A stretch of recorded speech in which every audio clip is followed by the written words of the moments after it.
This past week has been grueling. We've gone from running while carrying something heavy on our backs to climbing, rock climbing in particular. There's a cliff about an hour from us that we've been practicing on. Let me tell you, doing that while having the equivalent of another person on your shoulders is no easy feat.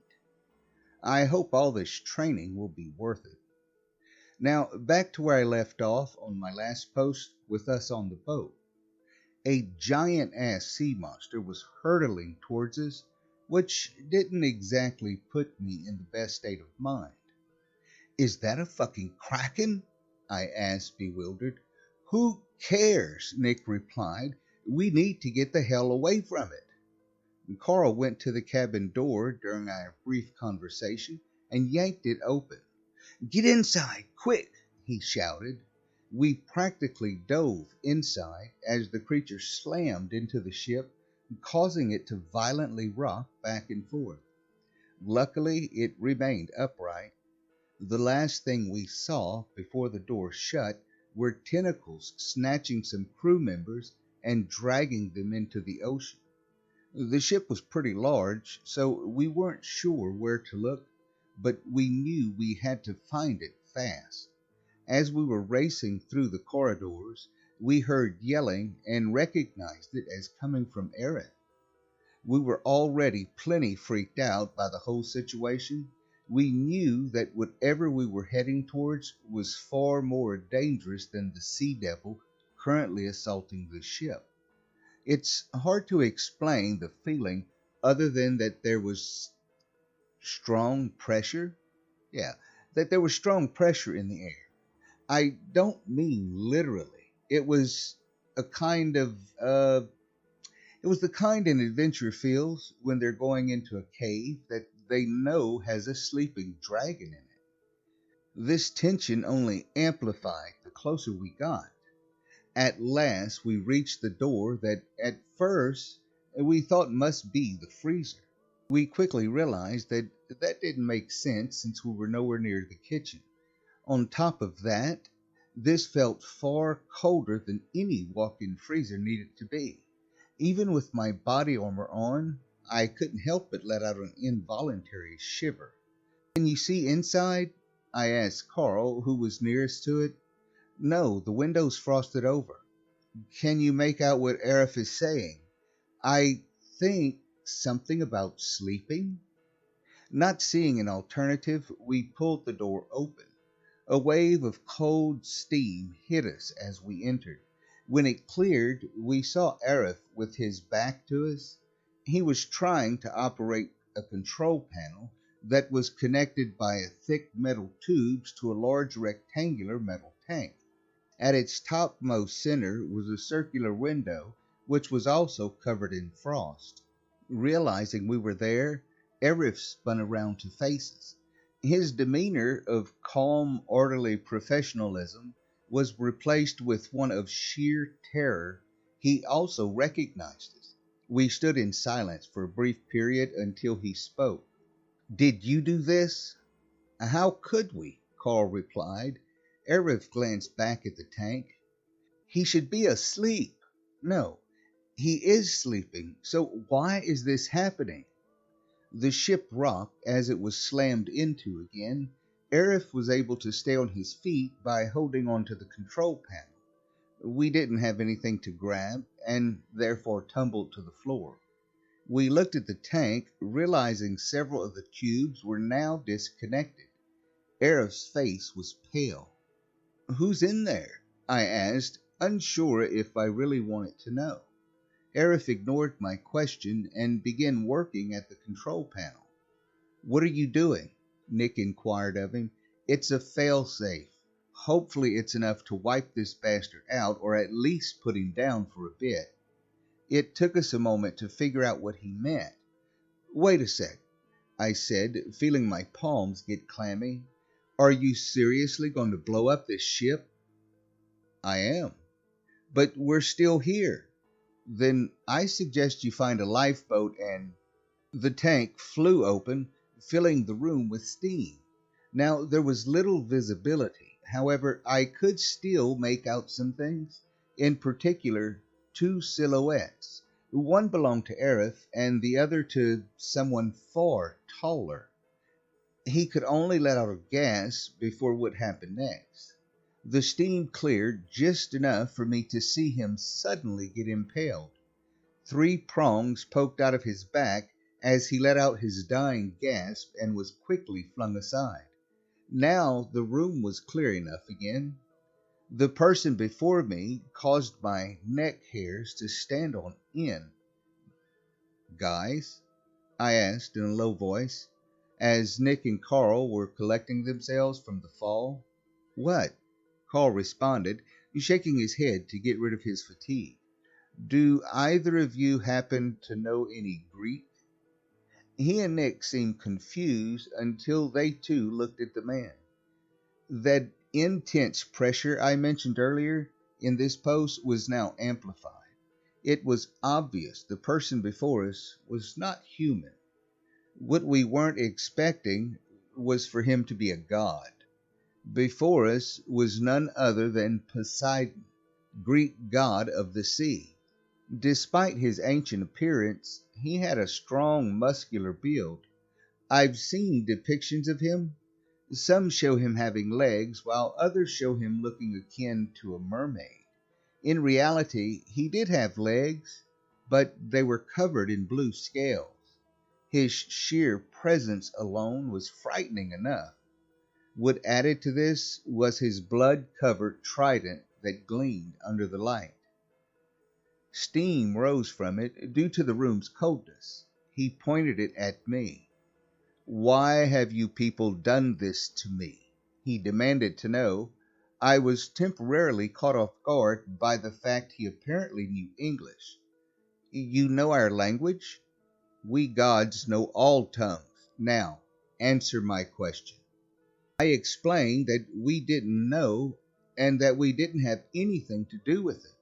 "Then why are you here?" "We were prisoners, and we're trying to get back home." Poseidon considered my words for a moment. "How much do you know about me?" he asked. "Well," I replied, "I've read you are not someone to be messed with."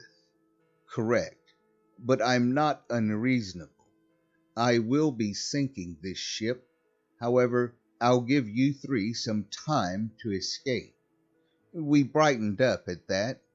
"How much?" I inquired. 5 minutes. Our collective optimism plummeted. I'd get moving if I were you. We booked it. On deck, the remaining crew members were trying to fend off the Kraken. Apparently, Poseidon didn't let it know we weren't supposed to be on the menu because it tried grabbing us. I'll admit, I'm not proud of this, but given the circumstances, I'm sure you could understand. An appendage was stretching toward me, so I dead-legged a distant crew member and used him as a human shield. He screamed as it wrapped around his waist, pulling him into the water. I ducked the swing of another one and jumped over yet another as it was coming towards another guard. I cursed, nearly tripping, and luckily caught my balance. My gut twisted as we saw the ship beginning to sink. "I found the boats," Carl said, pointing.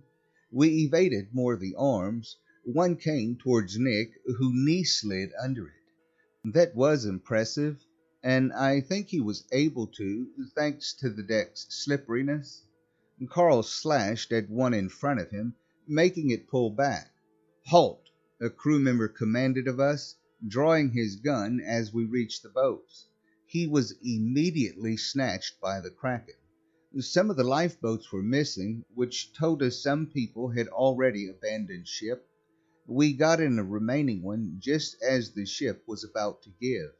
We managed to lower ourselves in the water as the ship was starting to capsize. As it was sinking, a figure rose from the ocean. It was Poseidon, standing on the Kraken. Its body was almost underwater. The parts of it we did see were very unnerving, with it having multiple colored eyes and several mouths. Poseidon seemed to be admiring his handiwork, seeing all the floating debris. He took notice of our boat and gave us an acknowledging nod before sinking back into the sea. "What now?" Nick asked. "Well, let's see here. I've seen lifeboats like this before on cruise ships. This one seems a lot more advanced, though. Once we get this thing up and running, I'll be able to see to our coordinates." It turned out we were closer to the U.S. soil than we thought. On our boat were enough supplies to last us the trip. During it, we discussed the best story to give if we ran into someone. It took us nearly 3 days to finally reach shore. Thankfully, we did so without anyone spotting us. Of course, we were still worried about the weekly weird shit happening to us. However, our first priority was finding another mode of transportation. We did have a general idea of where we were thanks to the lifeboat's navigation system. Unfortunately, we were flat fucking broke. Nick suggested seeing if we could sail the lifeboat. Carl pointed out that it would take a hell of a lot of explaining. "What are we supposed to do then?" Nick asked as we started walking. "I don't know," Carl replied. "Give me a bit to come up with something." What he came up with, I once again have to admit, it's not our best moment. Before you ask, no, it didn't involve us turning tricks on the street corner, which I don't have an issue with so long as all parties are willing participants. We fuck it. We straight up carjacked someone. We reached a stop sign after many hours of walking. There, a man in an old rusty pickup truck pulled up, whom Carl prompted to persuade into giving us his vehicle using his gun. After that, Carl knocked him out and took his phone. We rode in silence for the next while. "That was so fucked up," Nick said, finally breaking the silence. "At least he's still alive," I told him. "Just because it's not as bad doesn't mean it's good. Plus, any kinds of incidents we've been involved in that resulted in people dying was in self-defense." I thought about that. Was me using that guy as a human shield self-defense? I mean, technically, considering the people on that ship were hostile towards us. "Desperate times call for desperate measures, Nick," Carl said. "Let's move on from it and discuss how we're going to deal with the next incident, which will be coming up soon." Our odds weren't looking good, considering our lack of supplies. We couldn't carry the ones on the lifeboat back with us, save for what was left of the food rations, a whistle, a first aid kit, and fishing tackle. We decided that we would just have to deal with whatever Interframus threw at us. The day came, and we sat parked, waiting in the woods. Tensions were high as we were waiting for the ungodly horrors to greet us. Time passed, and nothing happened. We gave it even longer, and still not so much as a ghost. "What's going on?" Nick said. "It's almost midnight. Something should have happened by now, right?" We pondered this for a second. Then I remembered something. "Maybe these have something to do with it," I said, pulling out the crystals I stole from the base. "Holy shit, Pete," Carl laughed. "I think you're right. That means we can finally have a real break from this shit. I think we should celebrate, and I know just the place." 3 days of traveling later, Carl pulled up to what we thought was a random spot. To us, it looked to be a bunch of intertwined branches. He began turning the truck to them. "Carl, what are you doing?" Nick asked. "You're going to get us in a wreck." "We won't. Trust me," Carl replied. For a second, we thought he'd been wrong. Then we pushed through the branches, which collapsed back into their original shape. Behind them was a hidden path, which we drove on. "Where does this lead?" I inquired. "You'll see." We pulled up to a sizable house. "This is Ivan's place," Carl told us. "Really?" Nick said. The place was damn impressive to behold, and Carl informed us that somebody had already had the place built years back. Ivan happened to stumble across it and fixed it up. He added food, water, entertainment, and its own private internet connection, among other supplies. There was even another car there. We've been hiding out here ever since. Ivan, if you ever read this, you have our deepest gratitude.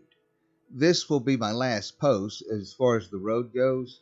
I don't have anything else related to it to talk about. We're actually going to be leaving this place soon and heading back to town once we're done with our training. Although we shouldn't be encountering anything paranormal, at least until we reach our destination, we're still going to be wary of agents. We have a feeling we're pretty high on their shit list now, so traveling will take a bit. Hopefully, everyone in town is doing relatively well, and we can't wait to see them again. I'll be sure to update you all when we do. Until next time, this is Pete, signing off.